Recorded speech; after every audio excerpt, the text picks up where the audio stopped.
झुकती है दुनिया झुकाने वाले चाहिए। जय जोहार, जय आदिवासी, जय भील प्रदेश। દાહોદ ખાતે આવેલી જમનાદાસ ઇન્ડસ્ટ્રીમાં લગભગ 700 જેટલા આદિવાસી યુવાનો કર્મચારી અને ત્યાં રોજગારી અર્થે કામ કરતા હતા।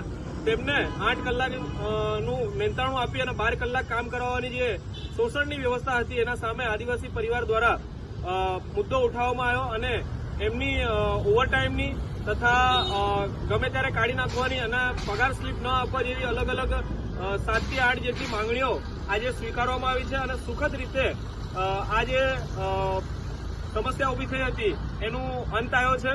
તો આવનાર સમયમાં આદિવાસી પરિવારને ક્યાંય પણ આવી કોઈ શોષણ થતું હોય, અન્યાય થતો હોય ત્યાં આદિવાસી પરિવારને જાણ કરો। આપણે સૌ આદિવાસી સમાજના હિતમાં ઉભેલા છીએ। જોહાર, આભાર, જય ભીલ પ્રદેશ।